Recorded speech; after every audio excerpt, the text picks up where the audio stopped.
اللہ اکبر۔ یہ اعتکاف جو ہے، اعتکاف یہ اللہ کی کریم کی بارگاہ میں بڑا محبوب عمل ہے۔ اعتکاف میں چند لمحے باقی ہیں، جن حضرات نے نیت کر لی ہے اللہ ان کی نیت قبول فرمائے، اور جنہوں نے نہیں کی میری دعا ہے اللہ کریم انہیں بھی یہ عمل اور یہ ثواب نصیب فرمائے۔ اعتکاف جب کوئی چیز رسم بن جاتی ہے، جب کوئی عبادت رسم بن جاتی ہے تو اس کی روح نکل جاتی ہے۔ اعتکاف کو ہم نے رسم بنا لیا ہے، یہ لمبے لمبے دسترخوان، یہ موبائل کا استعمال، یہ لیپ ٹاپ، یہ ساری چیزیں اعتکاف کی جو روح ہے اس کو ختم کرتی۔ میں آپ حضرات سے اپیل کرتا ہوں، اعتکاف کا مطلب ہے خدا کے ساتھ راز و نیاز کی باتیں، خدا کے ساتھ خلوت، خدا کے ساتھ باتیں، صرف خدا رسول کی باتیں۔ جب موبائل ہاتھ میں آ جائے، جب چارجر ہو، جب یہ لیپ ٹاپ ہو، جب یہ چیزیں آ جائیں تو پھر اس وقت اعتکاف کی جو روح ہے وہ ختم ہو جاتی ہے۔ میں آپ حضرات سے ایک تو اپیل کرتا ہوں، کوئی لمبے چوڑے مسئلے نہیں ہیں، ایک ہی مسئلہ ہے اعتکاف کا، وہ پلے سے باندھ لیں، یاد کر لیں کہ بغیر ضرورت کے مسجد سے باہر نہیں جانا، بغیر عذر کے مسجد سے باہر نکلنے سے اعتکاف ٹوٹ جاتا ہے۔ یہ جو محراب ہے ہمارے فقہا نے اسے بھی مسجد سے باہر قرار دیا ہے۔ اگر آپ بغیر ضرورت کے مسجد سے باہر نکلیں گے، اگرچہ آپ نہانے کے لیے بھی نکلیں گے، جو واجب نہانا نہیں ہے ویسے نہانا ہے، اپنے جسم کو ٹھنڈک دینے کے لیے، تسکین دینے کے لیے نہانا ہے، واجب نہیں ہے نہانا۔ واجب نہانا اور دوسرے نہانے کا فرق آپ سمجھتے ہیں۔ اگر آپ دوسرے نہانے کے لیے مسجد سے باہر نکلیں گے تو آپ کا اعتکاف ٹوٹ جائے گا، یہ مسئلہ یاد رکھ لیں۔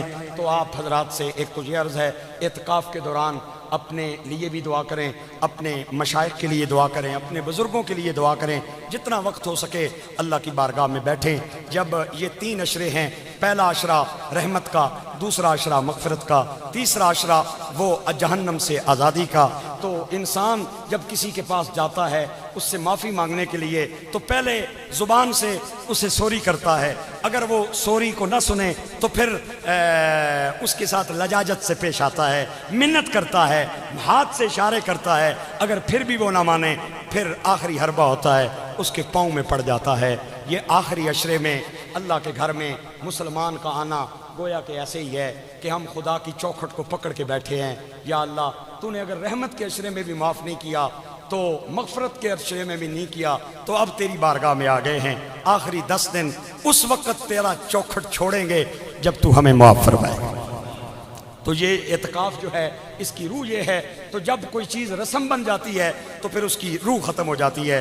کوشش کریں موبائل کو ساتھ لے کے نہ جائیں، یہ میری گزارش ہے، لیپ ٹاپ ساتھ لے کے نہ جائیں، کمپیوٹر ساتھ لے کے نہ جائیں، آپ ساتھ لے کے جائیں، قرآن لے کے جائیں، اللہ کے محبوب کا فرمان لے کے جائیں، دین کی باتیں ساتھ لے کے جائیں۔ اور یہ جو 10 دن ہیں یہ اس موبائل نے بڑا فساد پھیلایا ہے۔ آپ یقین جانیں، میں بہت سارے ملکوں کے حالات جانتا ہوں، وہاں لوگوں کے پاس موبائل اس وقت کا ہے جب پاکستان میں موبائل آیا ہی نہیں تھا۔ میں نے کسی بندے کو وہاں پہ ہاتھ میں موبائل پکڑے ہوئے نہیں دیکھا، لیکن جتنا یہاں پہ رجحان ہے موبائل کو پکڑنے کا، استعمال کرنے کا، ایک بندہ بکریاں بھی چرا رہا ہے اس نے موبائل بھی کان پہ لگایا ہوا ہے، اور جو گاڑی چلا رہا ہے اس نے بھی موبائل کان پہ لگایا ہوا ہے۔ بڑی بڑی قیمتی جانیں اس موبائل کی وجہ سے ضائع ہو گئی ہیں۔ اتنا ہی استعمال کریں جتنی اس کی ضرورت ہے، ضرورت نہیں ہے خدا کے لیے موبائل کو استعمال نہ کریں۔ اس موبائل کی وجہ سے بہت ساری صحتیں لوگوں کی خراب ہو گئی ہیں، ڈپریشن کا لوگ شکار ہو گئے ہیں، بہت ساری بیماریوں میں مبتلا ہو گئے ہیں۔ اور اعتکاف میں اس موبائل کو گھر رکھ کے آئیں، صرف اپنا رشتہ خدا سے رکھیں، مصطفیٰ سے رکھیں۔ اللہ کریم جن حضرات نے ارادہ کیا ہے ان کا ارادہ قبول فرمائے، اور جن کا ارادہ نہیں ہے اللہ کریم انہیں ارادہ کرنے کی توفیق عطا فرمائے۔ 2 مسئلے میرے پاس آئے ہیں۔ ایک مسئلہ آیا ہے کہ ایک جگہ دربار پہ نماز پنجگانہ ایک حافظ صاحب کی اقتداء میں ادا ہوتی ہے، اور تراویح کے لیے 2 حافظ صاحبان قرآن پاک کی تکمیل میں لگے ہوئے ہیں۔ آیا اس جگہ اعتکاف بیٹھ سکتے ہیں یا نہیں؟ اعتکاف کے لیے مسجد میں بیٹھنا ضروری ہے۔ مسجد اگر وہاں پہ ہے تو اعتکاف بیٹھ سکتے ہیں، اگر مسجد نہیں ہے تو پھر وہاں پہ اعتکاف نہیں بیٹھ سکتے۔ مسجد میں اعتکاف بیٹھیں، چاہے وہ جامعہ مسجد ہو یا غیر جامعہ مسجد ہو۔ اور دوسرا ایک ساتھی نے سوال پوچھا ہے کہ عمر 70 سال کے قریب ہے، چھوٹے پیشاب کے بعد قطرے آتے ہیں، پانی سے استنجا کرتے ہوئے بھی ناپاکی کا خدشہ رہتا ہے، اس کا مسئلہ بھی بیان کر دیں۔ غالباً مجھے یاد آ رہا ہے میں نے آج سے کچھ عرصہ پہلے یہ مسئلہ بیان کیا تھا۔ اگر کوئی بندہ بیمار ہے، مریض ہے، اسے پیشاب میں قطرے آتے ہیں اور وہ قطرے رکتے نہیں ہیں، اتنا وقت بھی نہیں رکتے جتنے وقت میں وہ نماز ادا کر سکے۔ دو صورتیں ہیں، اگر 10 منٹ کے لیے وہ قطرے رک جاتے ہیں تو وہ 10 منٹ کے لیے وضو کر کے نماز ادا کر لے، اس کے بعد پھر ناپاک ہوتا ہے پھر وضو کر لے، اور اگر 10 منٹ کا بھی اسے وقفہ اور مہلت پاکی کی نہیں ملتی، پھر ہمارے فقہاء نے ایک مسئلہ بیان کیا ہے، اللہ کمی بیشی معاف فرمائے۔